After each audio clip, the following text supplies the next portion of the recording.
Good afternoon, everybody, and welcome to today's webinar. My name is Georgina Atfield, and I'm one of the Education and Media Technicians here at CaseWare UK. Today, I'm joined by one of our Education and Media consultants, Phil Reeves, and another of our technicians, Tom Jeffrey. And during today's webinar, we're going to be looking at the smart engagement features. So before I hand over to Tom and Phil, there are some housekeeping items I just want to run through. So if you do have any questions, please type them into the Q&A field or the chat field in Zoom, and I will be monitoring that as they come in, and we are factoring in a Q&A session at the end, so we'll be able to answer those for you. So we are recording the webinar today, and we will publish the recording on the knowledge base, and depending on how many questions we receive, we may also publish a Q&A document. So without further ado, I shall now hand you over to Tom. Thanks, Georgie. As Georgie said, my name is Tom Jeffrey. As you can see behind me, my name is Tom Jeffrey. I'm one of the Education and Media Technicians at CaseWare UK. I'm just going to bung the agenda slide on the screen, as you can see there. So Phil and I are going to be going through these topics here. I'll just bring Phil in now. Hi, Phil. Hello, Tom. I am Hello. here. Sorry for the delay. That's all right. How are you?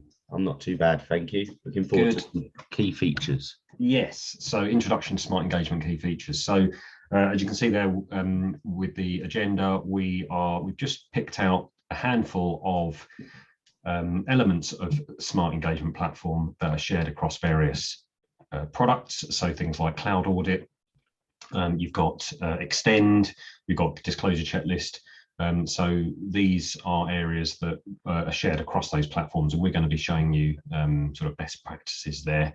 And we have got a Q&A session at the end, but you've got opportunity to ask questions throughout. As Georgie said, you can use the question field, and we'll get back to you as soon as we can. But we'll also have a Q&A session at the end. You can ask your question in the field there, or you can use your hand raising if you wanted to ask it via your microphone. So I'm going to just pause my screen there, and we're going to dive into the product. So first of all, we're going to look at queries. So I'm just going to open, Phil and I have both got an engagement open within the cloud audit platform. So let me just close my presentation. So you should be able to see the Sean Ridgways Limited engagement. Is that coming up for us? I can still see the PowerPoint. Okay, bear with me. Apologies, everybody.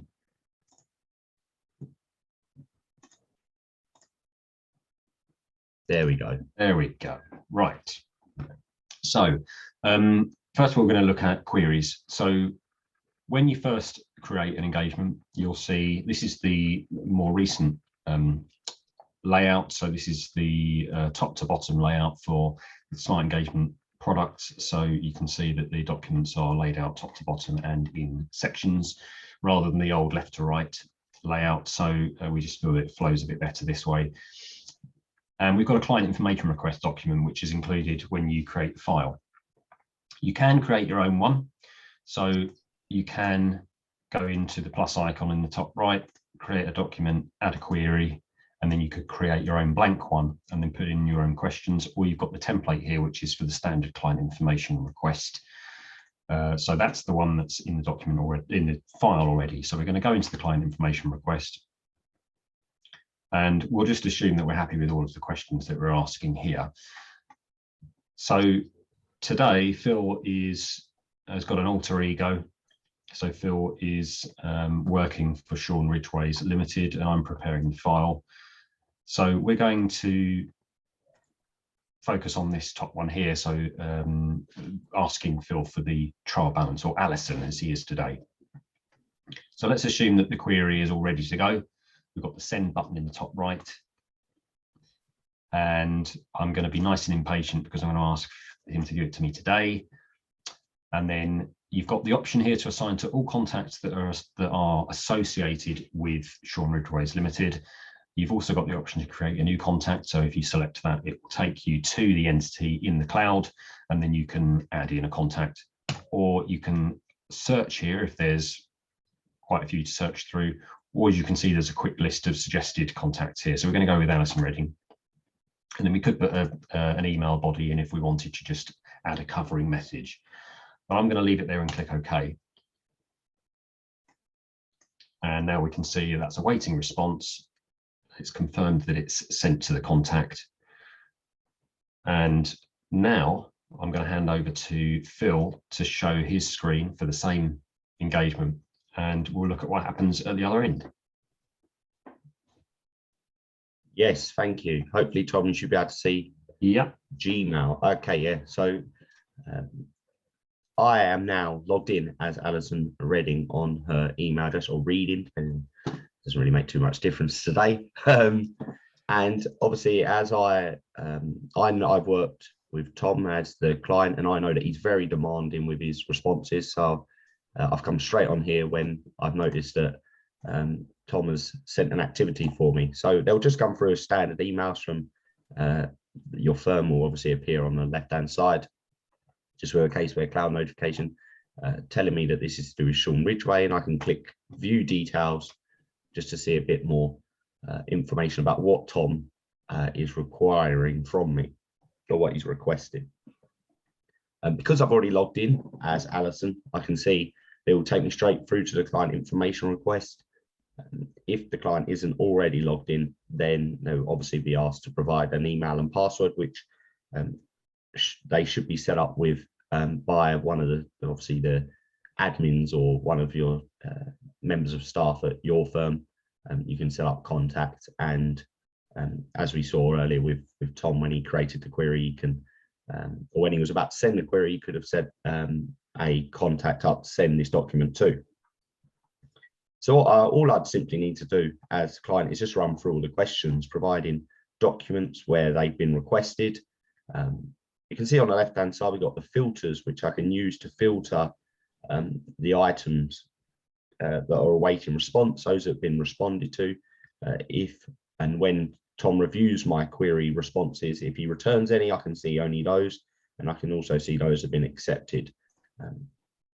In this case, I'm just going to again respond to that first query. So I'm just going to turn off responses submitted. So obviously I won't change anything at the moment.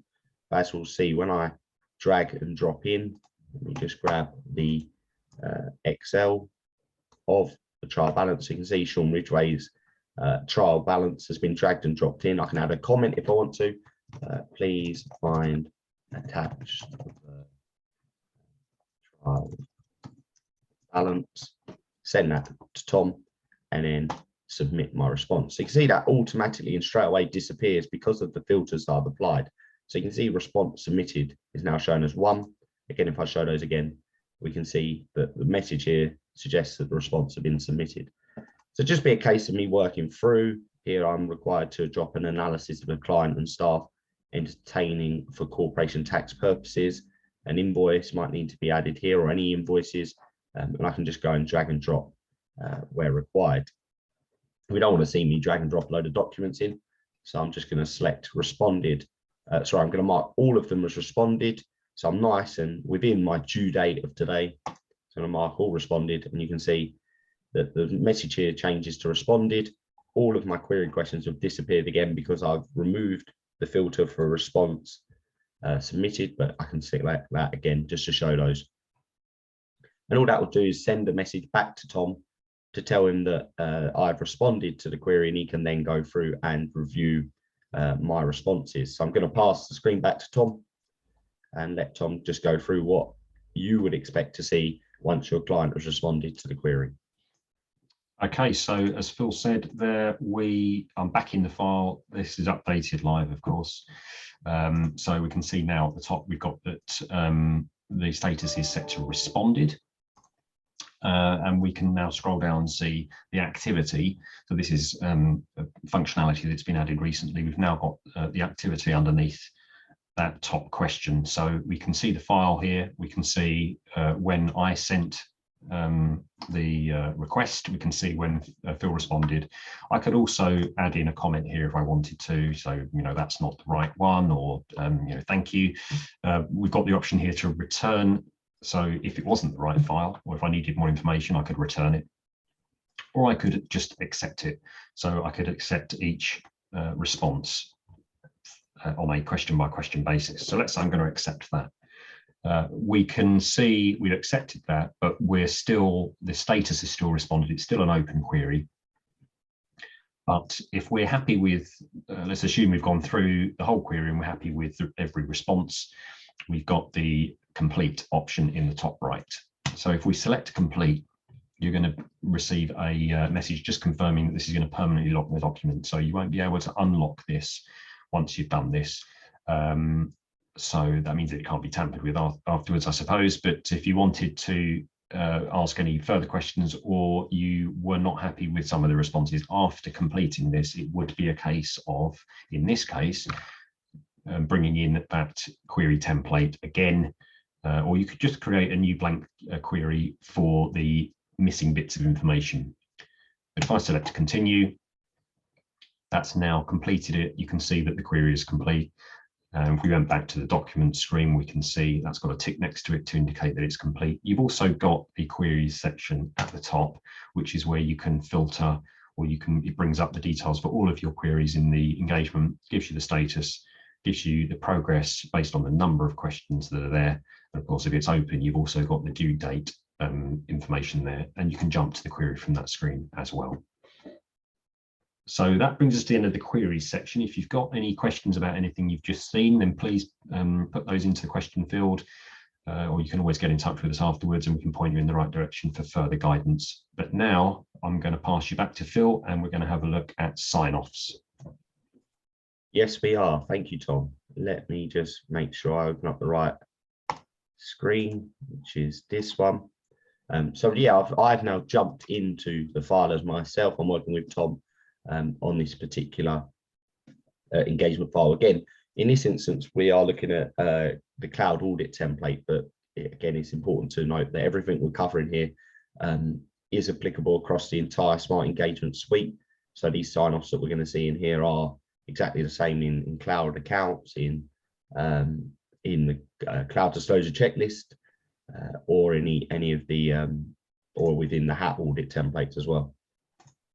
Now, one thing just to note is that we can see here that when Tom has accepted the trial balances uploaded into the file, so we can now access that from within the cloud. Now, I may be a process of looking to, I don't know, prepare or mark some of these documents as prepared by and reviewed by, and obviously that would be the case within the sign-off. So we can see if I click in the preliminary tailoring that I have provisionally gone through and responded to these questions as best as I can. This may have been done before Tom had requested that information from the client. So it may be that we need to come back in to this document and make some changes later on. But at this point, I'm confident with the work that I've done. So I can press the icon on the left-hand side, which appears as a circle. It's against all of the documents. And I can select that and I can say, okay, I'm signing that off as prepared by.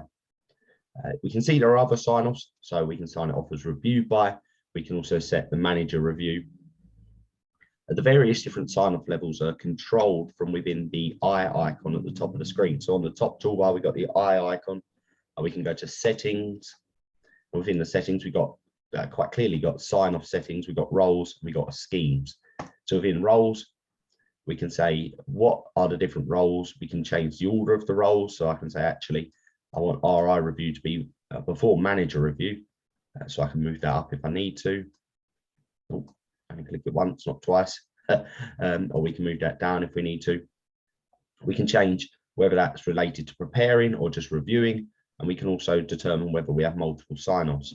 And if you want to add your own role in, you can just press the plus icon and it'll allow you to add a new role at the bottom.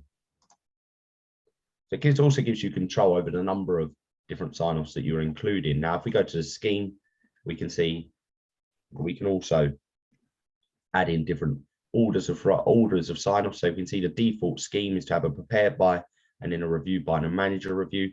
But again, I can add in schemes myself. I can add in new roles within the sign-offs to change the number of sign-offs that are required on each document. If I was to then sign that off as reviewed by, you can see that the icon will change. So we get different icons on the left-hand side, depending on the different sign-off levels. That sign-off can also be applied in a document itself. So if I go to the B11, you can see that we've done some work on the B11.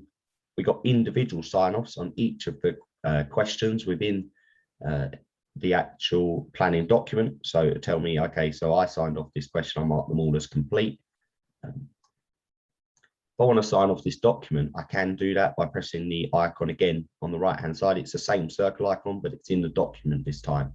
So just select that icon and I say prepared. We can see here that if we haven't completed the document, it's going to give us a warning to say that 4 procedures in this checklist are not signed off. So do we actually want to sign this off? I'll select yes. And I'm just going to quickly sign this off as reviewed by as well. We can see that although I haven't signed off the particular query questions, I can still sign off the document as prepared by and reviewed by. But what CaseWare has built into it is certain review tools that will highlight where this has occurred. So although this says signed off, I can still go through. I can still make changes to the document. So I can still add in my responses. I can still edit this document by pressing the edit tool over here. So I'm just going to edit. I can add a new procedure in. I can adjust the existing procedures. Obviously, in more appropriate circumstances, you'd hope that these adjustments were made prior to the sign-off. But obviously, in this instance, we just want to show you as many tools as possible. And in this case, we've gone through and we've signed these documents. We've made some changes after the sign-off has occurred. And as I say, CaseWare has got some built-in functionality that will highlight to you, if you are reviewing the document, that these changes have been made. So Tom is just going to take us through those review tools now. Thanks, Phil. So yeah, we're just going to jump back in on my screen here. So hopefully you can see that. I can see that. Just going to go down to the B11. So as you probably saw pop up a moment ago when Phil was adding things and changing things, was this little triangle with the tick appeared on this pencil and sort of wrench icon. That's the review tools icon, but that's to indicate to you that there have been changes made since sign off. So you've got the review tools, or there's been various changes, including those made after since sign off. So you've got the review tools option here. If you toggle that on, then you can see we're now highlighting those changes. So first of all, you'll get a breakdown of different types of changes. So you'll see that we've got one change that's been added, or added content since the engagement was created, which is the new procedure. You've got the color coding there. And then we've got the modified, which is where Phil deleted part of that sentence on the 3rd procedure. And we've also got modified responses, which are highlighted here with the purple triangle. And we also have, as a reviewer, a notification here, which is to say that the changes were made by Phil. We've got changes since the last review, but we can also change that to changes since the engagement was created, which of course will return different results. So for example, optimized to exclude, we've got 9 of those. If we turned that on, what would happen is it would show you all of the questions here, all of the procedures here, should I say, that were optimized out as a result of the selections that we made in a preliminary tailoring. So we can hide that again. We've got non-optimal answers as well. So answers where we need more information. So for example, unable to complete, what we'd want there really, if genuinely it was, we couldn't complete it, we'd want a comment in there to say why, or perhaps if it could be completed, then we'd need that to be addressed. It's important to note that this clear notification option will only be available if you are a reviewer. So I could say, well, okay, that's fair enough, but I'm not really worried about any of that. So I can clear the notification, and I could clear the notification here. But if you were just a preparer, then you wouldn't see that. So you wouldn't be able to do that. So that's down to your level of access and the permissions that you have. And we can point you in the right direction if you need more guidance on permissions. Just let us know and we can give you some more information. So if you want to deactivate that view, then you just go back to review tools and then turn the toggle off, and then it will go back to the standard view there. But as we say, that little triangle will remain until that has been addressed. So the changes have been addressed or the notification has been cleared. So that's just a brief overview of review tools. So I'll pass you back to Phil, and now we are going to look at documents. Yes, thank you, Tom. Let me just reshare my screen and jump back into the document section. Yes, we're going to look at adding documents. We're going to look at copying documents from the cloud. Now, obviously, as we've already mentioned, CaseWare on all of its templates provides a number of default documents, but it's likely, especially around audit, that you're going to need to add in your own documents for audit evidence purposes. And if that is the case, then obviously we want to highlight how you would do that and the ease of which you can do that on this particular or within the Smart Engagement platform. Now, we've already seen that we have the plus icons. Tom highlighted these previously. You have the plus icon at the top, which is an ultimate document creation option within the planning and permanent files option. We've got a plus icon on each of the individual sections if we want to add a document, for example, into file preparation, if we want to add a document into file tailoring, or if we want to add a document into the trial balance section. Now, some of the documents that we can add, if I click the top level, we can add folders, we can add letters, memos, worksheets, checklists. We've already seen queries, financial statements, placeholders, links, and some various forms. Now, in this case, we're going to look at the two most popular options that we see when we're speaking to, obviously, you guys, and they are, the main one is placeholders. But what we're going to do first is just create a folder for our placeholder. So what we want to look to do is import the financial statements into this audit file. So I'm going to create a folder, and I'm going to call that, I'm going to try and call that finance. I'm having a minute. Statements. Once that loads in, there we go. I'm going to click OK, and that will create a folder for our financial statements. Now, one thing you're probably thinking is, well, where's that gone? But if I just minimize some of these sections, we can see it adds our folder to the bottom of the permanent file and planning section. So just because I press this icon, it puts it at the bottom of this section. Now, I want to make sure that Tom working with me on this file can easily access this folder. So I'll go to, I can move this up by pressing the three dots button on the right hand side, selecting move. And as you can see, we've got various arrow icons where we can determine where we are adding this new folder. So where we're moving it to, we can add it to an individual planning section, to permanent files, or in this case, I want to chuck it right at the top and put it at the very top of the document manager. Just to make you aware, also, you can move it into different sections of the audit file. So I can go into the completion section, I can go into the work programs and add it into each of those areas. So just going to press the top arrow to move it up into this particular section. And what that will do is then add my folder at the very top. Now at this stage, I may now want to add a placeholder because I don't have access to the accounts, and I know Tom has, and I want Tom to add that in. So I can go to the plus icon and I can go, okay, let's add in a placeholder. We give it an identifier if we want to. That would be, so where we had the B11 section, I'll show you where we have B11 planning checklist. B11 is the identifier, planning checklist is the name of the document. And I'm just going to go name, call it financial statements. Actually try and spell statements, and then press save again. There we go. So what we can see here is we've now got a placeholder which Tom will be able to drag and drop or or place the accounts onto their, there's various different methods Tom can use that we'll highlight in a moment. Another thing just to be aware of is obviously if Tom is busy working in this file, you might be busy doing some planning or busy doing some work within one of the planning documents. He's obviously not going to be in the document manager, he's not going to see this. So what I may want to do is just raise an issue. So I might want to flag up an issue, just say to do, tag in Tom, go Tom,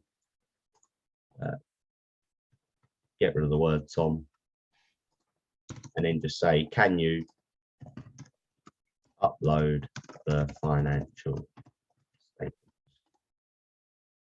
Hopefully that lad in. My computer is just running a tad slow today, just must have a Monday feeling, even though it's a Thursday. But we will just change that to financial statements, create the issue, and that will, Tom will now see also when he accesses the document manager, the flag icon, just to indicate that there is an issue. And because I've tagged him in there, he'll also get a notification about that. So now I'm going to pass it back to Tom, and Tom can show us how he can add that information or that particular financial statements document onto the file. Yes, so thanks, Phil. A little bonus bit of information about issues there as well, which wasn't on the agenda.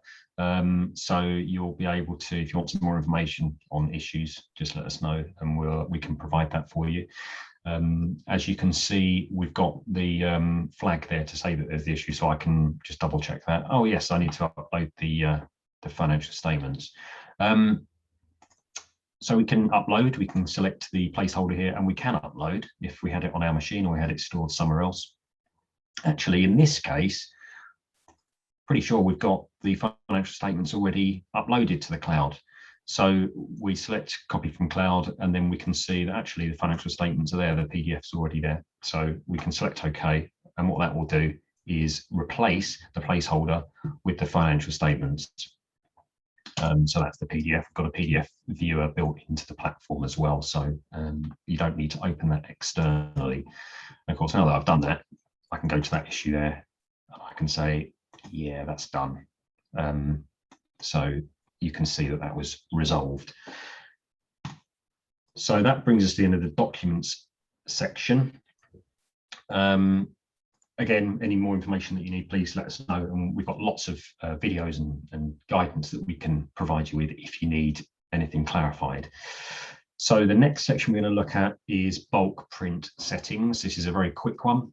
So we've got the printer icon in the top left. So if we selected the icon there, we've got bulk print settings, and then we can create a new document group. So if we wanted to print a number of documents, rather than going into each one individually and printing it off and it being quite tedious, we could create a new document group, and we could add a document to that.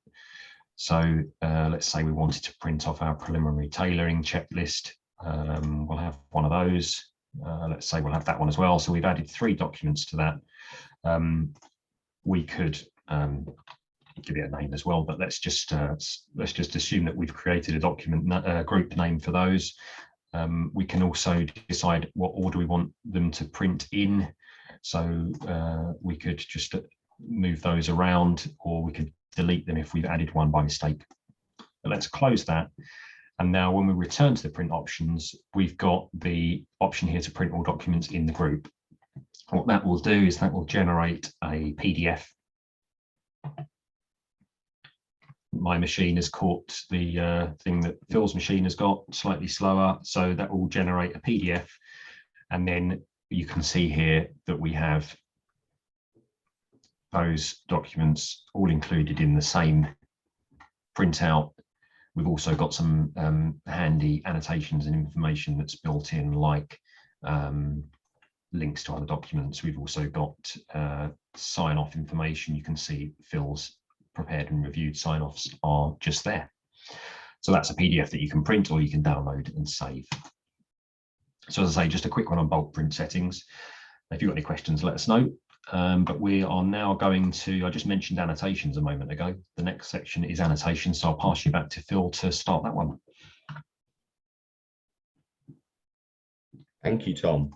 I will then pass it back to you to look at changes in the reporting framework. But yeah, so you will, yes. I beg your pardon. I beg your pardon. This is live. Thanks. It's nice to know that Phil's paying attention. So I'm going to share my screen now, and what we're going to do is we're going to look at annotations. Now, first of all, we're going to look at annotations in a document that's in the engagement. Funnily enough, the preliminary tailoring checklist. So if we go into the preliminary tailoring checklist, we can see, let's use financial reporting framework as an example. So we can say, has there been a change in the financial reporting framework since the last period? Now, this is a question that would be included in the standard client information request that we sent. So we could link it to that checklist.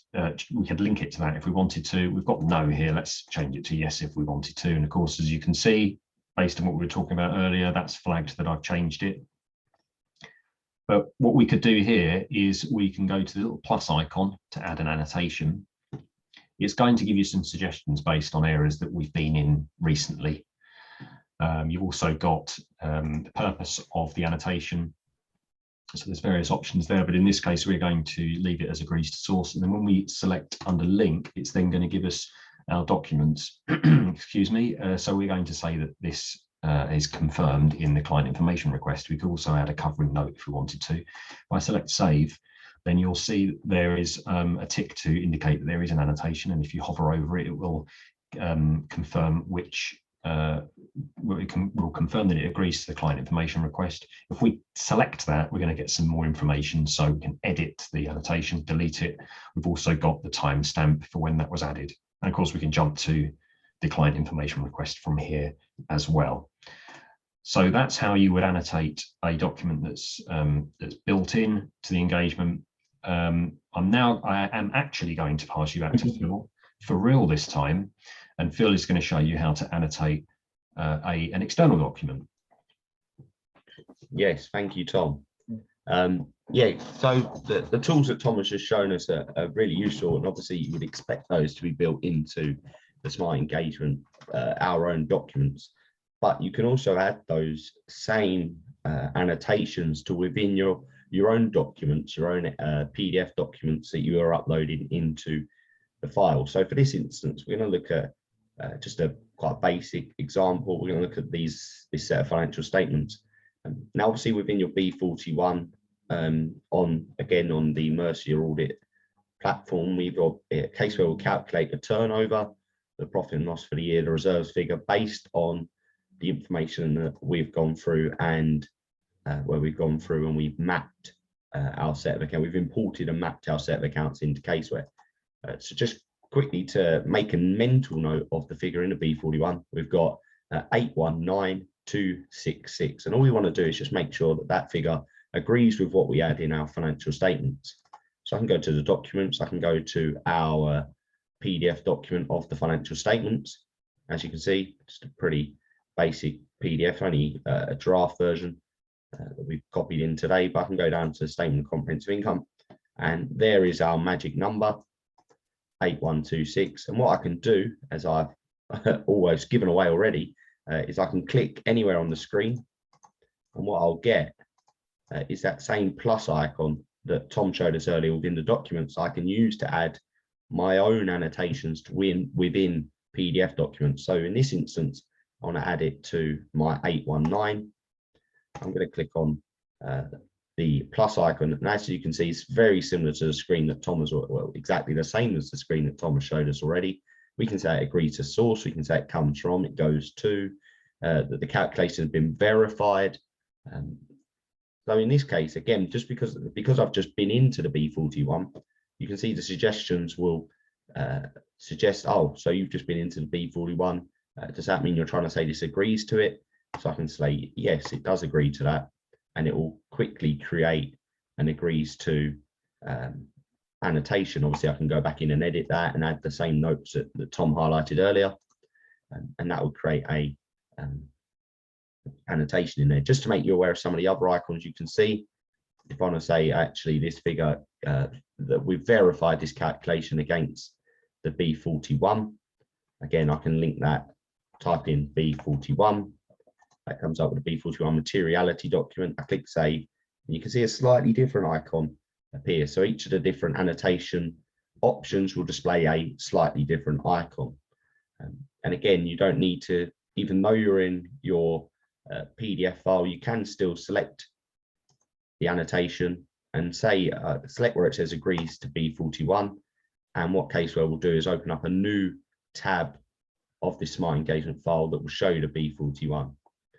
So I can see, there we go, our turnover figure, the 819266, and I can jump back into the accounts 819266. So quite a useful tool there in annotating both documents made by CaseWare and those documents that are created or uploaded by yourselves, whether that be a PDF document of the accounts or any kind of supporting information that you need to reference back to another area of the file.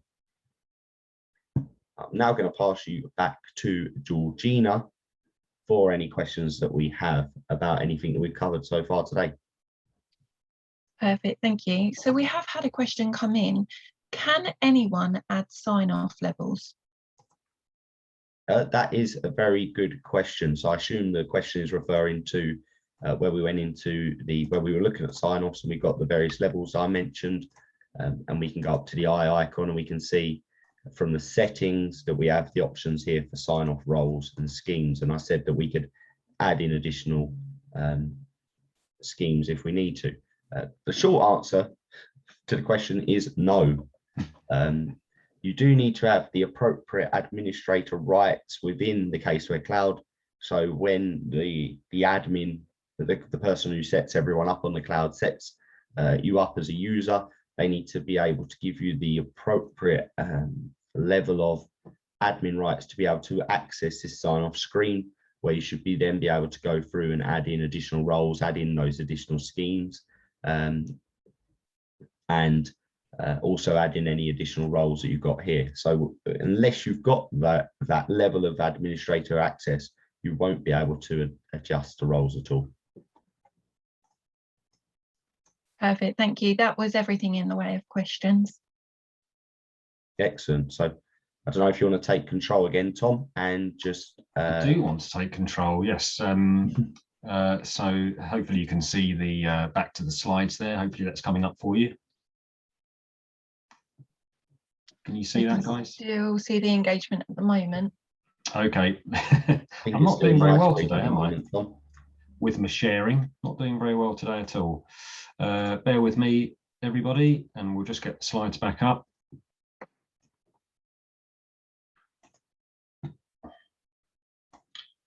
Talk amongst yourselves.